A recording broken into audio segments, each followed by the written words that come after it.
नमस्कार, जेके मीडिया देख रहे हैं आप। इस वक्त में भद्रवाह के भाला तहसील में मौजूद हूं और कहीं न कहीं लोगों को जो शिकायत रहती है कि यहां पर जो फायर सर्विस की कहीं न कहीं जो कमी है। 6 महीने के लिए यहां पर जो फायर सर्विस की गाड़ी दी गई थी, लेकिन 4 महीने ही जो गाड़ी यहां पर रही थी। और लोगों की जो एक बड़ी शिकायत है, क्योंकि बड़े बड़े जो हादसे इस इलाके के अंदर होते हैं, मकान जल जाते हैं। और कल की मैं बात करूँ तो रात को एक बड़ा हादसा जो यहाँ पर जो पेश आया है, शॉपिंग मॉल जो जलकर राख हो चुका है। इन्हीं लोगों से बात करेंगे। क्या आपका कहना है? इतनी ज्यादा आबादी है, 50,000 के करीब यहाँ पर आबादी है, लेकिन फायर सर्विस की गाड़ी कहीं न कहीं इस इलाके के अंदर नहीं है। नमस्कार, मैं आपका बहुत स्वागत करता हूँ। आप यहाँ पे आए लोगों की मुश्किलात देखने। और ये देखिए, रात को एक हादसा, इतना बड़ा हादसा हुआ कि फायर सर्विस की जब जरूरत होती है, फायर सर्विस ही नहीं होती है यहाँ पे हमारे साथ धोखा किया गया। हम लोग उनसे पैसे लिए गए, बोला कि 6 महीने आप किराया दो और उसके बाद आपको फायर सर्विस कंटिन्यू यहाँ पे रहेगा। हमने किराया भी दिया, सारा कुछ दिया, और हमारा ये फायर सर्विस यहाँ से उठा के भद्रवाह ले गए। ये किस खाते में ले गए? हमसे पैसे किस खाते में ले गए? अगर ये रात को फायर सर्विस यहाँ पे होता, ये इतना बड़ा हादसा नहीं होता। और आपको पता है ये इलाका कितना बड़ा है, लगभग 50-60 हजार लोग यहाँ पर रहते हैं इस आबादी में। देखिए, हम अक्सर देखते हैं कि जो हिली एरियाज हैं, भाला की बात करें या ठाठरी, गंदो, चराला की बात करें, तो इन्हीं इलाकों में जो लकड़ी के मकान बने होते हैं, इन्हीं इलाकों में कहीं न कहीं जो शिकायतें आती है कि मकान जल गए।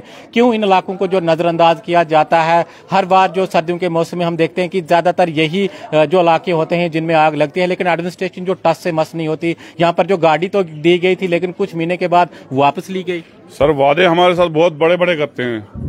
जो भी आता है, डीसी साहब, पिछले डीसी साहब और तहसीलदार साहब ने हमसे बड़े बड़े वादे किए। जी आपको हम फायर सर्विस दे रहे हैं, आप ये जी आपको मुबारक है, फायर सर्विस पहुंच गई, बहुत जश्न मना यहाँ पे।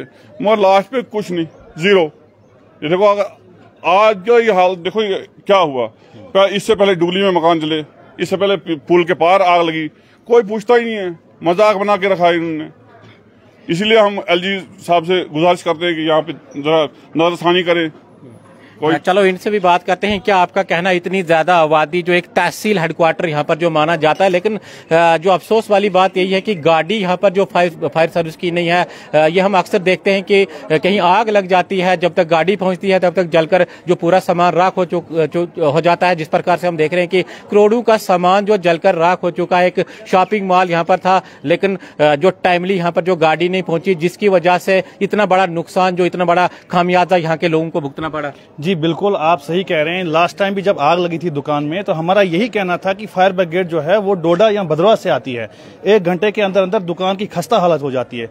कल देखिए आप, रात को आग 10 बजे के करीब लगी है और हमारे पास गाड़ी 12:30 बजे के करीब पहुंची है। तो आप सोचिए दुकान में क्या रहता। अगर वही गाड़ी हमें यहाँ पे अवेलेबल होती तो कुछ ना कुछ दुकानदार का बच जाता। लेकिन आप देखिए, पिछली बार भी हम बार बार गए डीसी साहब के पास फरमाइशें लेके, फिर उन्होंने हमें आश्वासन दे दिया कि लीजिए जी, आपको दे दी हमने गाड़ी। लेकिन वही हमसे पैसे भी ले गए। हर दुकानदार ने पैसे जिसके पास जितना हो सकता था दिया, कहा 6 महीने के लिए आप दीजिए।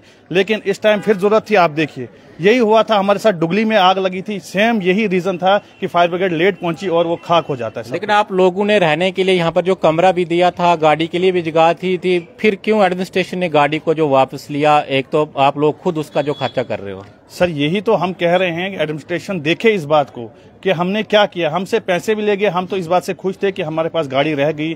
पहले कह रहे थे जगह के लिए नहीं, हमने 2-3 जगह इनको दिखा दी। जगह, गाड़ी रहने के लिए भी सब कुछ था। लेकिन देखिए, जब जरूरत थी तब क्या हो गया, हमारे साथ फिर से धोखा कर गया। बहुत शुक्रिया। तो काफी आबादी यहाँ पर 50,000 के करीब आबादी है, लेकिन कहीं न कहीं लोगों को जो बार बार नजरअंदाज किया जाता है इस प्रकार के हादसे। यानी रात की मैं बात करूँ तो एक बड़ा हादसा यहाँ पर पेश आया है। करोड़ों की प्रॉपर्टी जो जलकर राख हो चुकी है। एक जो कम्प्लेक्स था जल गया है। इससे पहले भी इस प्रकार की वारदातें जो अलग अलग इलाकों से आती हैं, लेकिन एडमिनिस्ट्रेशन जो डोडा एडमिनिस्ट्रेशन है, टस से मस नहीं है, जिसका खामियाजा इन लोगों को भुगतना पड़ रहा है। दिखती रही जेके मीडिया, धन्यवाद।